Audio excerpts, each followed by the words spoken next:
Hello everyone, myself Mukund Shrivastava and all of you are welcome to my YouTube channel. और आज की इस video में हम डिस्कस करने वाले हैं क्लास 10th की एसएसटी हिस्ट्री का chapter 1 the rise of nationalism in Europe. अब इस वीडियो को आगे बढ़ाने के पहले हम आपसे बता दें कि चूँकि ये चैप्टर बहुत बड़ा है और 3-3.5 घंटे का वीडियो बनाना वो फिर उसको देखना मुझे नहीं लगता कि कोई देखता होगा, इसलिए मैंने स्पेशली बोर्ड एग्ज़ाम को ध्यान में रखते हुए मैंने इस वीडियो को पार्ट करके बनाया है। पार्ट 1 पार्ट 2 करके आपको मिलेगा और स्पेशली इसमें मैं वही क्वेश्चंस डिस्कस करने वाला हूँ, वही टॉपिक आपको डिस्कस करूँगा जो आपके बोर्ड एग्ज़ाम में पूछता है। तो वीडियो को बहुत लंबा न खींचते हुए हम आपको बता दें कि इसका जो पार्ट वाइज आपका आएगा और उस वीडियो को देखने के बाद पार्ट मुझे लगता है कि आपको फिर अलग से कोई बुक, कोई कॉपी या कोई सैम्पल पेपर, कोई नोट्स पढ़ने की आवश्यकता नहीं पड़ेगी, क्योंकि सारी चीज़ें हम यहाँ आपको बता देंगे। और एज ए स्टोरी, कहानी की तरह 5-10 मिनट का वीडियो है, उसको आप सुनिएगा तो आपको ये अच्छे समझ में आ जाएगा और याद भी हो जाएगा। तो और एक और रिक्वेस्ट आपसे करना चाहेंगे, चूँकि कि हमारे जो वीडियोज़ होते हैं वो स्पेशली क्लास 10th और 12 के उन बच्चों के लिए बनाए जाते हैं जो बोर्ड एग्ज़ाम देने वाले हैं।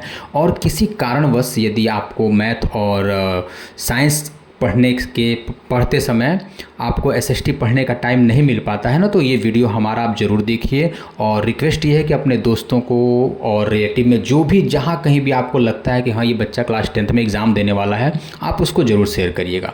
तो आइए वीडियो को हम आगे बढ़ाते हैं। तो सबसे पहले आप जब वीडियो देखेंगे, अपना बुक का जब पढ़े होंगे, खोले होंगे, तो उसमें चैप्टर 1 पे फ्रंट पेज आपको दिखाई देगा। तो उसमें एक फ़िगर दिखाई देगा और ये फिगर जो है उसका नाम आप जानते हैं, लिखा हुआ है फिगर के नीचे भी, आप हमें कमेंट करके बताइएगा, ठीक है। तो इस फिगर के बारे में ही आपका फ्रंट पेज डिस्कशन किया गया है पहले पेज पे। तो कहानी की शुरुआत होती है कि फ्रेडरिक सूरो नाम के एक पेंटर हैं जिन्होंने इस पेंटिंग को बनाया हुआ है। बुक में ये भी लिखा हुआ है कि उन्होंने 4 पेंटिंग बनाई है, चारों पेंटिंग्स आपको दिख रहे होंगे फिगर में। और फिर हम इसको अलग अलग करके पढ़ते हैं। तो आपके सिलेबस में पहला पेंटिंग है, उसके बारे में हम पढ़ते हैं। पेंटिंग को जब आप देखेंगे तो आप पाएंगे कि इसमें एक फिगर है जिसके पास लोग लाइन लगा के खड़े हुए हैं, अलग अलग झंडा है। वो मूर्ति जो है जिसका नाम स्टैचू ऑफ लिबर्टी है, उसके बारे में हम डिस्कस करने वाले हैं। फिगर में ऊपर आप देखिएगा तो ऊपर जीसस हैं जो अपने एंजल्स के साथ लोगों को ब्लेस कर रहे हैं, आशीर्वाद दे रहे हैं। और आशीर्वाद इसलिए दे रहे हैं कि जो लोग लाइन लगाए हुए हैं ना, इनको चाहिए था डेमोक्रेसी, मोनार्की हटा करके।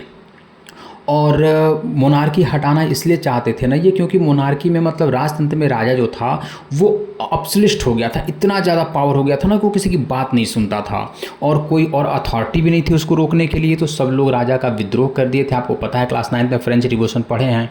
और इस फिगर को आप फिर जब देखेंगे ना, तो फिगर में जहाँ लोग लाइन लगा के जा रहे हैं, स्टैचू ऑफ लिबर्टी को होमेज दे रहे हैं, श्रद्धांजलि दे रहे हैं, उसके आगे जो लोग खड़े हैं ना, जो झंडा है, वो लोग नेशन स्टेट बना चुके हैं। नेशन स्टेट क्या है ये अगले पेज पे आपको मिलेगा, वहाँ हम डिस्कस करेंगे। इस पेज पे आपको जो इम्पोर्टेंट चीज़ वो यही है कि स्टैचू का नाम आपसे पूछेगा, ठीक है। तो स्टैचू ऑफ लिबर्टी है, इसके एक हाथ में टॉर्च ऑफ एनलाइटमेंट है, मसाल जल रहा है, दूसरे हाथ में charter of the right of man है। अब charter of the right of man क्या होता है, तो इसके बारे में आपको बता दें कि इसमें ह्यूमन राइट्स लिखा हुआ है और कुछ रूल रेगुलेशंस हैं जो बाद में कॉन्स्टिट्यूशन बन के सामने आ गए, ठीक है। तो ये सारा चीज़ में लिखा हुआ है। फिगर के आगे जो पेंटिंग बनी हुई है स्टैचू ऑफ लिबर्टी, उसके आगे आप देखेंगे तो वहाँ पे क्या है ना कि जो राजा का सिंबल होता है, क्राउन हो गया, स्वॉर्ड हो गया, उसके लोगो हो गए, उसका फ्लैग हो गया, वो सारी चीज़ें आगे बिखरी हुई हैं, जो ये बता रहा है ना कि राजा को हटा दिया गया, राजतंत्र को वो लोग फॉलो नहीं कर रहे हैं, राजा का जो सिंबल है वो सब कचरे में फेंका हुआ है, अभी लोग अपना नया रूल रेगुलेशन बनाएंगे, ठीक है। तो इसमें बहुत कुछ ज़्यादा डिटेल नहीं था, यही था। क्वेश्चंस इसमें क्या क्या पूछ सकता है ना कि जैसे हुआ फ्रेडरिक सूरो, तो आप इसका आंसर लिख करके हमको बताइएगा। फिर पूछेगा व्हाट इज़ ऑब्सोल्यूट, तो इसका आंसर आपको स्क्रीन पे दिख रहा होगा। ऑब्सोल्यूट मैंने डिस्कस भी किया है, ये राजा लोग होते हैं ना जब स्वेच्छाचारी हो जाते हैं, किसी की बात नहीं सुनते हैं, मनमाना काम करते हैं, कोई अथॉरिटी या कोई उनको चैलेंज नहीं कर पाता है, उनको रोक नहीं पाता है, तो ये ऑब्सोल्यूट कहलाता है। दूसरा चीज़ एक और पूछता है कि what is utopian vision, utopian vision क्या होता है, तो आपको बता देना कि एक इमेजिन है, कल्पना है, और ऐसी कल्पना है उस समय सोसाइटी की कंडीशन बिल्कुल ख़राब थी, कोई भरोसा ही नहीं कर रहा था कि राजा हटेगा, उनका रूल आएगा, डेमोक्रेसी होगी ना। तो ये फ्रेडरिक सूरो जो थे वो एक इमेजिन किए थे, कल्पना किए थे कि काश एक ऐसा समय आता कि राजा नहीं होता और हम सभी लोग एक साथ अपने मन के अनुसार शासन करते, जिसको डेमोक्रेसी कहा जाता है। अब यूटोपियन विजन के एग्जाम्पल के रूप में आप मान सकते हैं कि जैसे आज से 50, 60, 70, 80 साल पहले यदि कोई कहे कि एक ऐसा, जैसे मोबाइल की कल्पना करें कि मोबाइल में एक ऐसा चीज़ होगा कि लोग आमने सामने बैठ के बात कर लेंगे, एक दूसरे को देख लेंगे, तो थोड़ा सा इम्पॉसिबल सा लगता था। कोई कहे कि पहले जब चिट्ठी जाती थी 7 दिन, 10 दिन, 15 दिन लगते थे रिटर्न मैसेज देने में, उस समय कोई बात करता कि हम लिखेंगे तुरंत तुम पढ़ लोगे, जैसे कि व्हाट्सअप, तो उस समय इम्पॉसिबल टाइप का लगता। तो ऐसी जो चीज़ें होती थी ना, उन्हीं को यूटोपियन विजन माना जाता था। तो उस समय की कंडीशन ऐसी थी, फ्रेडरिक सूरो ने जो इमेजिन कर लिया था वो लगभग इम्पॉसिबल माना जाता था। तो यही 2-3 क्वेश्चंस पूछते हैं, पूछ देगा कि व्हाट इज यूटोपियन विजन, तो मैंने आपको डिस्कस कर लिया, आपको अपने लैंग्वेज में लिखना है।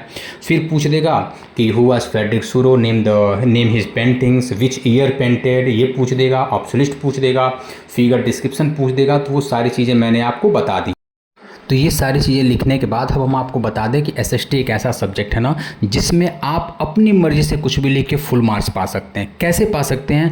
पहला चीज़ तो इसमें ग्रामर चेक नहीं होता है, स्पेलिंग्स बहुत कम मिस्टेक्स करनी चाहिए, बहुत स्पेलिंग उतना कोई केयर करेगा नहीं, लेकिन आप अपने तरफ से सही लिखिएगा। और जो पूछ रहा है ना, उसको आप अपने लैंग्वेज में बना के लिखिएगा। बहुत ज़्यादा बुक का लैंग्वेज, किसी नोट्स का या किसी सैम्पल पर का लैंग्वेज ना देखिएगा, क्योंकि वहाँ पे 100% चांसेज होते हैं जो आप रट के गए होते हैं वो भूलने के चांसेस होते हैं। तो जो आप स्टोरी की तरह सुन रहे हैं ना, उस स्टोरी को अपने लैंग्वेज में सिंपल वर्ड्स में लिखिएगा, और मैं गारंटी ले रहा हूँ कि फुल में फुल मार्क्स मिलेगा। क्योंकि हम लोग भी जब कॉपी चेक करते हैं ना बोर्ड्स की, तो हम लोग यही चीज़ देखते हैं, सारे टीचर लोग यही देखते हैं कि बच्चा अपना लैंग्वेज लिखा है तो उस पर नंबर मिल जाएगा, बहुत ज़्यादा मिस्टेक्स नहीं है तो उस पर नंबर मिल जाएगा। तो इस पेज से जो क्वेश्चन इंपॉर्टेंट आने वाले वो मैंने आपको बता दिए। और इसके अलावा इस पेज में यदि कोई ऐसा टॉपिक होगा जो आपको नहीं समझ में आ रहा होगा ना, तो आप कमेंट करके वो पूछिएगा, मैं उसका फिर एक और वीडियो बना दूंगा या फिर लाइव आके बता दूंगा। और बहुत जल्दी मिलते हैं अगले वीडियो के साथ। तब तक के लिए आप बने रहिएगा और इसे ज़्यादा से ज़्यादा शेयर करिएगा, सब्सक्राइब कराइएगा, और उन बच्चों को ज़रूर दीजिएगा जो आपकी नज़र में क्लास 10th का एग्ज़ाम देने वाले हैं और उनको भी एसएसटी पढ़ने का टाइम नहीं मिलता है। Thank you.